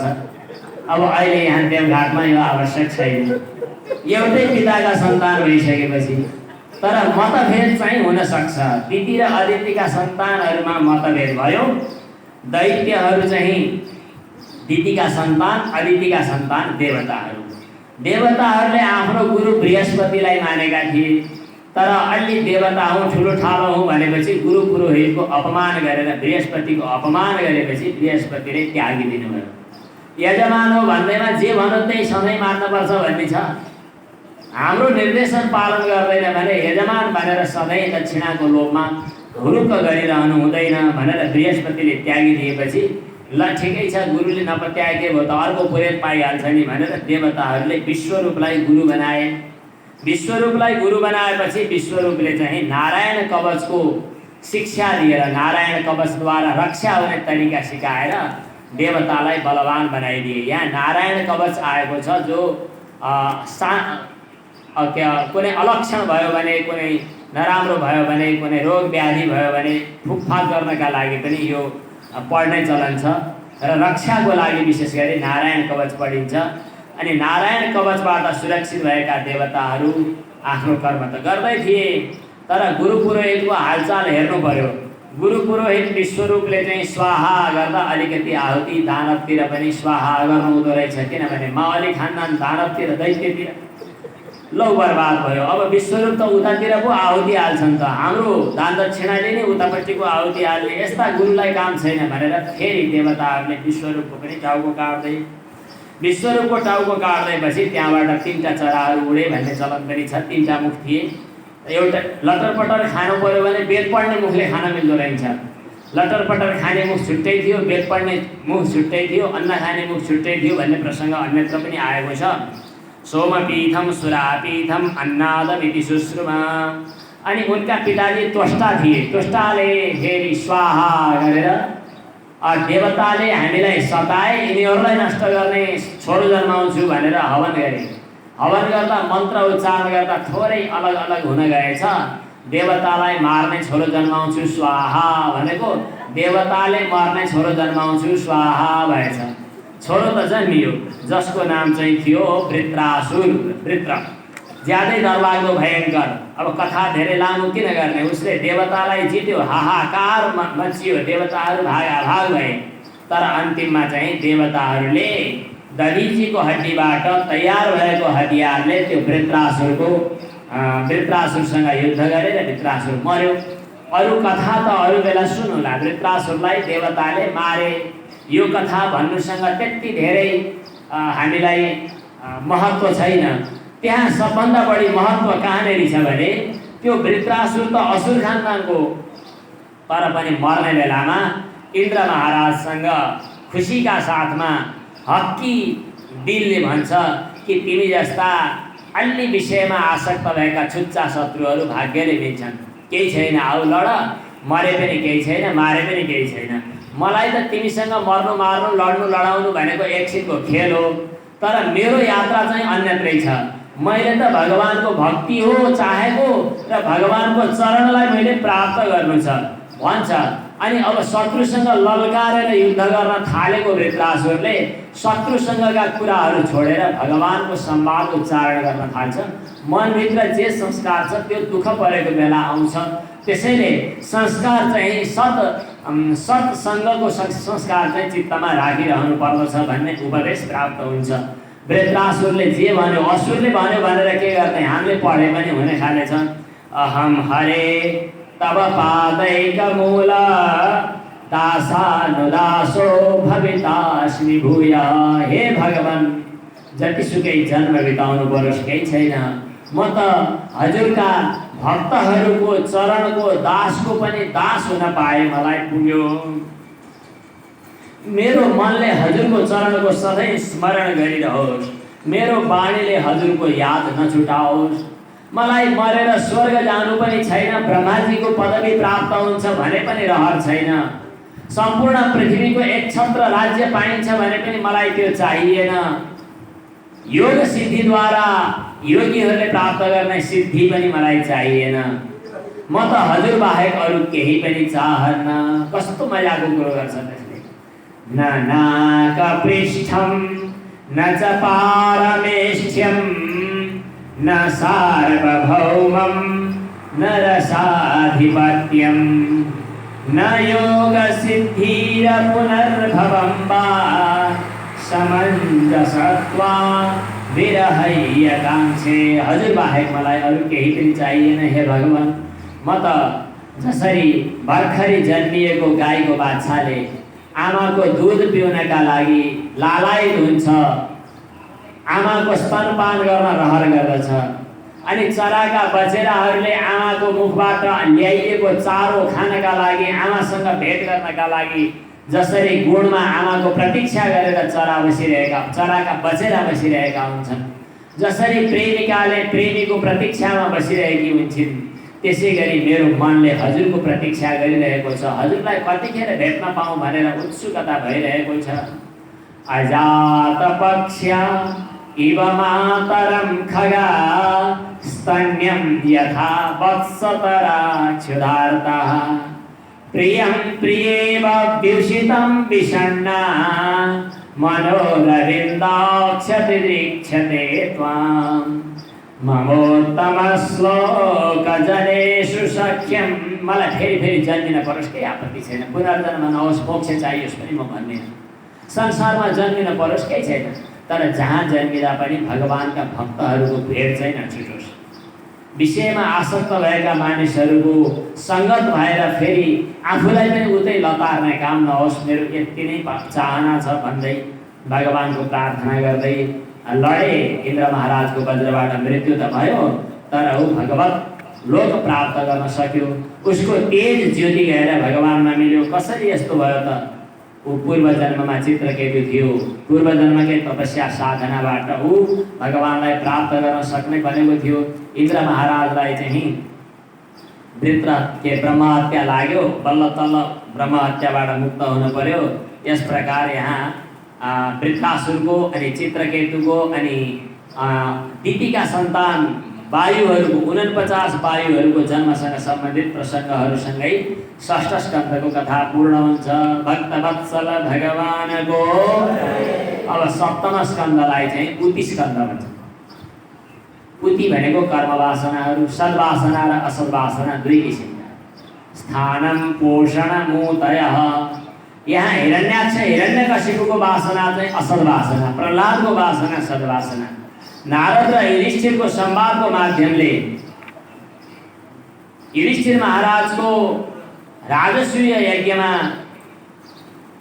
अग्रपूजा गर्ने क्रममा त्यो शिशुपालको मृत्यु, शिशुपालले भगवान श्रीकृष्णलाई गाली गर्यो, श्रीकृष्णको चक्रबाट शिशुपाल मर्यो। तर भगवान कृष्णलाई प्राप्त गर्यो। किन प्राप्त गर्यो त भन्दा उसले क्रोधद्वारा भए पनि भगवानमा चित्त समर्पित गरेको छ। यो अघिल्लो जन्ममा हिरण्यकशिपु थियो। हिरण्याक्ष र हिरण्यकशिपु, हिरण्याक्षको कथा पहिले आइसकेको छ। हिरण्यकशिपु जो थियो उसले आफ्नो भाइ मरेको अवस्था, दाजु भन्नुपर्छ, एउटा नाताले अर्को नाताले भाइ सँगै जन्मिएका जुम्ल्या हुन्। पहिला जन्मिएको हिरण्याक्ष, तर पछि भाइ, पहिला जन्मिने भाइ हुन्छ यो जुम्ल्या जन्मिँदाखेरि। हिरण्याक्षको वध भइसकेपछि हिरण्यकशिपु अनि आमालाई अनि आफ्ना परिवारजनहरूलाई सम्झाउँदै अनि ऊ चाहिँ तपस्या गर्न जान्छ। तपस्या गर्न गएर ब्रह्माजीलाई खुसी पारेर उसले चाहिँ कहिल्यै के सुकेकोले नमरौँ, काँचोले नमरौँ, यता नमरौँ उता नमरौँ भनेर लामै तमसुक पर्छ। ब्रह्माजीले तथास्तु भनेपछि म अब मृत्युलाई जितेँ भन्ने ठानेर आएर चारैतिर उपद्रव मचाउँछ। उसको राज्यमा विकास चाहिँ भएको थियो जताततै, तर विकास, भौतिक विकासलाई विकास मानिँदैन, आध्यात्मिक विकास थिएन। भौतिक विकासको कुरा गर्ने हो भने आजभन्दा धेरै ठुलो विकास थियो। कृष्ण पश्चात् पश्यासित सप्तद्वीपवती मही। खेत जोत्नु पर्दैन थियो, आफै खेती पैदा हुन्थ्यो। आश्चर्य हेर्नु पर्दाखेरि रिमोट चाहिँदैन थियो, टेलिभिजन चाहिँदैन थियो, आकाशमा हेर्दा हुन्थ्यो। खानेकुरा मिठो कुरो चाहियो, थाली चाहियो भने कुनै माइक्रो ओभन चाहिँदैन थियो। कल्पना गर्दै माग्दैखेरि आकाशबाट खानेकुराहरू समुद्रहरूले रत्नहरू ल्याइदिन्थे। रत्नाकराश्च रत्नौगास्तत्पत्न्यश्च हुरुर्विधि क्षारशीलु घृतच्छौद्र दधिक्षीरामृतोदका। विकास त चारैतिर थियो, तर दैवी शक्तिको विकास थिएन। देवताहरू भागाभाग हुन्थे, किनभने देवताहरूको अधिकार उसले छिनेको थियो।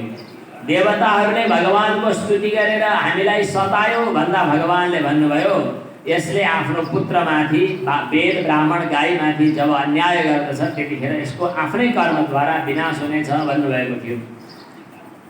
उसको छोरा चाहिँ प्रहलाद एउटा छोरा थिए, हुन त अरू पनि थिए, राज सम्राट अनुराध इत्यादि, तर प्रहलाद जो थिए प्रहलादो भुन महानस्तेषां गुणैर्महदुपासक।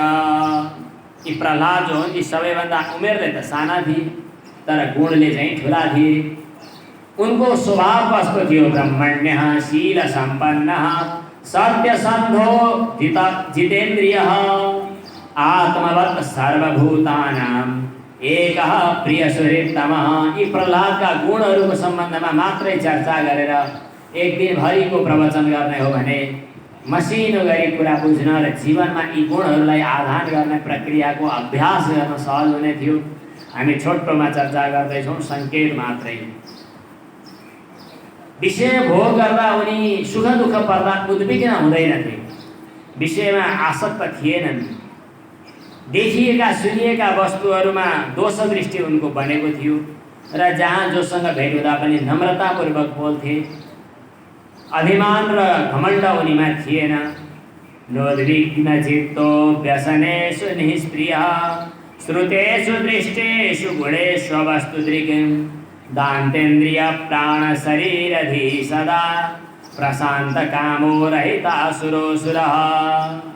उनी जेसुकै गर्दा पनि भगवानको भक्तिमा तन्मय थिए, किनभने उनलाई एउटा ग्रह लागेको थियो, कृष्ण ग्रह गृहीतात्मा नवेद जगदीदृशम्। अब संक्षेपमै कथालाई जानु पर्दा उनलाई पढाउनका लागि बाउले चाहिँ गुरुपुत्र षण्ड अमर्कको जिम्मेवारी दिएको थियो। उनीहरूले पढाउन त पढाए, राम्रै पढाए होला दानवले खोजे जस्तै, तर उसको पढाइ चाहिँ अर्कैतिर भयो। बाबाले के पढ्यौ भनेर सोद्धाखेरि भगवानको भक्ति गर्नु पो ठुलो रहेछ भनेर पढेछ। यस्तो कुरो पनि गर्छस् त कहीँको भनेर गाली गरियो। फेरि पढ्ने व्यवस्था मिलाएर फेरि सोद्धाखेरि तेरो मेरो भन्ने यो भेदभाव बेकारको हो भन्छ। त्यति मात्रै नभएर दानव बालकहरूलाई जम्मा पारेर ज्ञान गुणको कुरा पो सिकाउँछ। अब भगवानका भक्तहरूको एउटा समूह बनाएर कौमार आचरेत प्राज्ञो धर्मान भागवतानिह। भगवानको भक्ति गर्ने सानै उमेरमा रहेछ, बुढो भएपछि मात्रै भक्ति गर्छु भनेर के गर्ने, चित्त स्थिरै हुँदैन। अनि हामी असुर जन्मका छौँ भनेर डराउनु पनि पर्दो रहेछ। भगवान त असुर भए पनि उत्तिकै खुसी हुनुहुँदो रहेछ। भगवानलाई प्राप्त गर्न धेरै दुःख गर्नुपर्ने पनि होइन रहेछ नि, किनभने भगवान टाढाको चिज पनि होइन रहेछ। आफै भित्र रहेको भगवानलाई प्राप्त गर्न के दुःख गर्नु। तत्प्रयासो न कर्तव्यो यत आयुर्व्ययः पुमान् न तथा विन्दते क्षेमं मुकुन्द चरणाम्बुजम्। त्यस कारणले हामीले यतिखेर आसुर भावलाई परित्याग गरिदिउँ, यही भगवान प्राप्त हुनुहुन्छ। नैह्यच्युतं प्रीणयतो बौहायासो सुरात्मजाः आत्मत्वात् सर्वभूतानां सिद्धत्वात् यः सर्वतः। भगवान त सबैको आत्मा हुनुहुन्छ, स्वतः सिद्ध हुनुहुन्छ, अनुभव गरिदिए पुग्यो। भगवानलाई अनुभव गर्न छेकबार लगाउने हामीसँग असुर भाव छ। अर्कालाई निमोठता दुःख दिँदाखेरि मजा लाग्ने, त्यति असुर भाव परित्याग गरिदिउँ त भगवान खुसी भइहाल्नुहुन्छ। तस्मात् सर्वेषु भूतेषु दयां कुरुत सौहृदम् आसुरं भावमुन्मुच्य यया तुष्यन्त्यधोक्षज। भगवान प्रसन्न भएपछि गर्नुपर्ने कुरा केही बाँकी रहन्न। होइन प्रहलादजी, तपाईँलाई यस्तो ज्ञान गुण कसरी आयो? प्रहलादले भन्नुभयो, यो त आमाको पेटभित्रै बस्दा सिकेको। नारद मुनिले आमालाई भन्नुभएको थियो, आमाले बुझ्नु भएन होला कि बिर्सिनु भयो। मलाई अहिले पनि हुबहु याद छ। ओहो, सबै भगवानको भजन गर्न लागेका छन्। अब हिरण्यकशिपुलाई खपिन सक्नुभयो। उसले विभिन्न तरिकाबाट प्रहलादलाई मार्ने प्रयास गर्यो, तर प्रहलाद किन भगवानद्वारा सुरक्षित भएको हुनाले केही पनि भएन। अन्तिममा उसले आफैले आज यसलाई खत्तम पार्छु भनेर खड्ग लिएर चाहिँ तेरो भगवान कहाँ छ भन्दै गर्दा सर्वत्र व्यापक हुनुहुन्छ भन्दै यो खम्बामा हुनुहुन्छ त भन्दा यहाँ पनि हुनुहुन्छ भनेपछि पहिलोचोटि खम्बामा, दोस्रोचोटि तेरो टाउकोमा मैले हान्छु तर आज खत्तम पार्छु भनेर प्रहार गरेको थियो। भगवान नृसिंहको रूपमा खम्बाबाटै प्रकट हुनुभयो। भक्तवत्सल भगवानको भगवानले चाहिँ त्यो हिरण्यकशिपुलाई च्याप समातेर काखमा राखेर अनि चिठोरेर त्यसलाई समाप्त गरिदिनु भयो।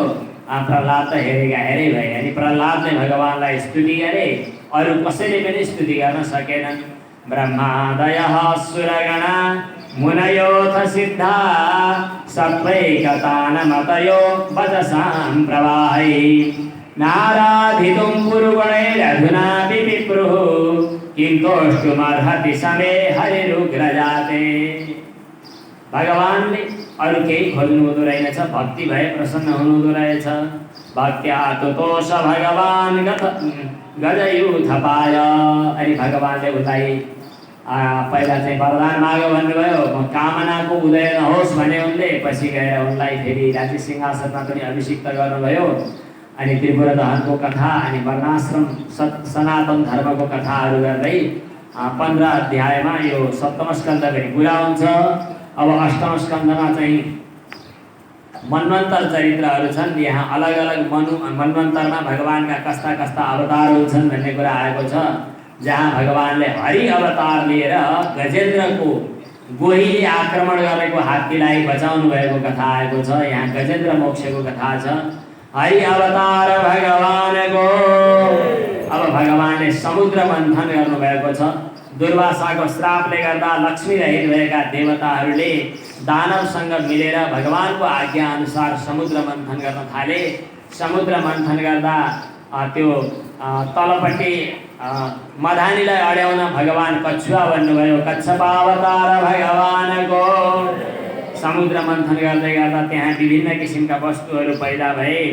पहिला त विष पैदा भयो। भगवान शिवजीले विष पिइदिनु भयो। नीलकण्ठ भगवानको। अनि समुद्र धमाधम मन्थन गर्दै थिए। गर्दै अनि अप्सराहरू निस्किए, उच्चैश्रवा घोडाहरू निस्किए, गाई निस्किन्। अनि लक्ष्मीजी पनि प्रकट हुनुभयो। लक्ष्मीजीको एउटा श्लोक, यो ज्यादै महत्त्वपूर्ण र सिद्धि प्राप्त गर्ने श्लोक मानिन्छ। लक्ष्मी प्रकट भएको, लक्ष्मी आराधना गर्नेहरूले यसलाई मन्त्रको रूपमा जप पनि गर्दछन्। ततश्चाविरभूत साक्षात् श्रीरमा भगवत परा रञ्जयन्ती दिशः कान्त्या विद्युत सौदामणि यथा। हुन त लक्ष्मी नारायणको नित्य सम्बन्ध छ, तर पनि बिहेको उत्सव कहिले मनाउने, जसको समय सम्बन्ध छ भने भगवानले इच्छा राख्नुभयो। लक्ष्मीजीले समुद्रबाट आफूलाई प्रकट बनाइदिनु भयो। अनि अब लक्ष्मीजी समुद्रकी छोरी हुनुभयो। अनि समुद्रकी छोरी लक्ष्मीजीले जब सुन्दर वेशभूषामा सजिएर हातमा वरमाला लिएर हिँड्नुभएको थियो, सबैले आशा गरे। तर आशा गर्नेलाई माला लगाइदिनु भएन। आफूलाई आशा नगर्ने पर पहेँलो ओढ्ने ओढेर कमलमा सुतिरहेको भगवान नारायण भएतिर गएर अनि माला लगाइदिनु भयो। किनभने पहिलेदेखिको मिलिमतो थियो। अनि हुनुभयो लक्ष्मी नारायण भगवान। लक्ष्मी नारायण भगवानको। यस्तै यस्तै अरू रत्नहरू पनि निस्किए। अनि धन्वन्तरी भगवानले अमृत कलश लिएर प्रकट हुनुभयो। धन्वन्तरी अवतार भगवानको। दानवहरूले अमृत पिउन सकेनन्, किनभने मायाले मोहित भए। देवताहरूले अमृत प्राप्त गरे। देवता र दानवको बिचमा फेरि लडाइँ भयो। तर भगवानले चाहिँ दानवको भावलाई, भगवानको आश्रय नलिएको कारणले गर्दा दानवको भावलाई यतिखेर पराजित गर्नुभयो। यद्यपि जय पराजय भइ नै रहन्छ। पछि गएर बलिले फेरि दिग्विजय प्राप्त गर्ने यज्ञ गरेका छन्। बलिले फेरि चारैतिर विजय प्राप्त गर्न सकेका छन्। बलिको साम्राज्यलाई पनि भगवानले देवताहरूको देवतालाई नै दिनुपर्छ भनेर बलिलाई कृपा गर्नका लागि अदितिको पुत्र वामन बनेर जन्म लिनुभयो। वामनावतार भगवानको। अब यसपछि माछो बनेर वेदको रक्षा गर्नुभएको कथा पनि 8औं स्कन्धमा आएको छ। मत्स्यावतार भगवानको। अब 9औं स्कन्धमा सूर्यवंशी र चन्द्रवंशी राजर्षिहरूको चरित्र आएको छ, जसमा सूर्य वंशमा भगवान श्री राम जन्मिनु भएको कथा है। आज सीता जयन्तीको दिन हो। आज सीताजीको महत्त्वपूर्ण पर्व हो। भगवान श्री राम सूर्य वंशमा रघुकुलमा दशरथको छोरा भएर जन्मिनु भयो। पृथ्वीको भार हरण गर्ने प्रयोजन थियो। तर पनि सांसारिक मनुष्य जस्तै व्यवहार गरेर आउनुभएको थियो। पिताको आज्ञा पालन गर्नका लागि वनविहार गर्न जानुभयो राज्य छोडेर।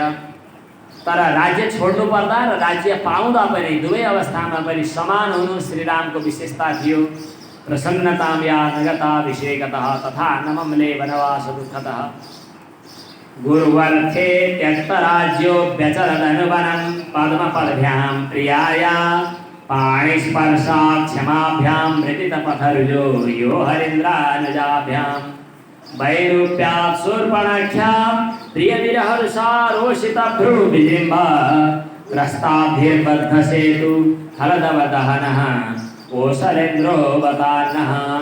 भगवान श्रीरामका पवित्र लीला चरित्रहरूको स्मरण गरेर चित्त शुद्ध भइसकेपछि श्रीकृष्ण चरित्र लीला पुरुषोत्तम भगवान श्रीकृष्णको चरित्र सुन्न सकिन्छ।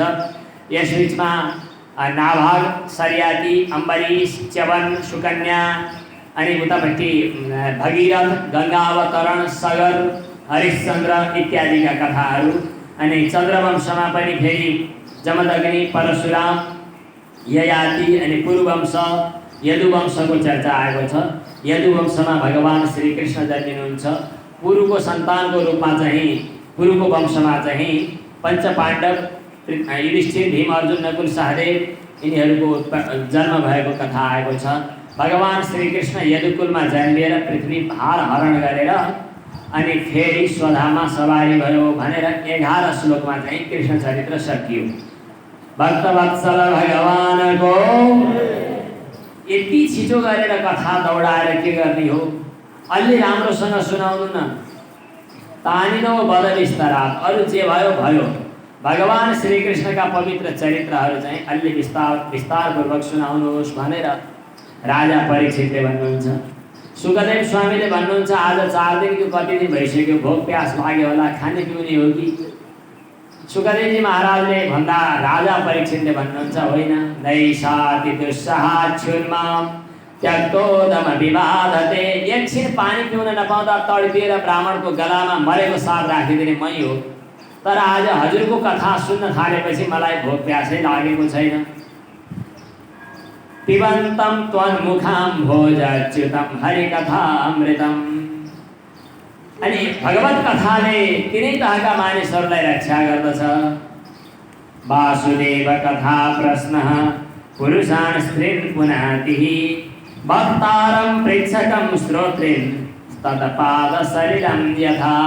यस प्रकार जब सुखदेव स्वामीको चाहिँ राजा परीक्षितको उत्सुकता देख्नुभयो अनि सुखदेव स्वामीले भागवत कथा भगवान श्रीकृष्णका पवित्र लीला चरित्रहरूको प्रसङ्ग उत्थापन गर्नुहुन्छ। भगवान श्रीकृष्ण पृथ्वीको भार हरण गर्नका लागि अवतरित हुनुभएको कथा आज कृष्ण जन्मसम्म हामीले पाठ पुर्याएका छौँ। तर पनि कृष्ण जन्मको उत्सवसँग सम्बन्धित प्रसङ्ग भोलि हुने भएको हुनाले अब बाँकी रहेका कृष्ण जन्म समेतका उत्सव समेतका र बाललीलाहरू हामीले भोलि चर्चा गर्नेछौँ। भोलि 5औं दिन भगवान श्रीकृष्णको उत्पत्ति सम्बन्धी स्मरण गर्ने नन्दोत्सव गर्ने दिन पनि हो। भोलि हामी नन्दोत्सव समेतका कृष्ण चरित्रको श्रवणका लागि तयारीका साथमा उपस्थित हुनेछौँ। हरि ओम तत्सत्। ओम पूर्णमदः पूर्णमिदं पूर्णात् पूर्णमुदच्यते पूर्णस्य पूर्णमादाय पूर्णमेवावशिष्यते। ओम शांति शांति शांति। नारायण नारायण नारायण नारायण नारायण नारायण।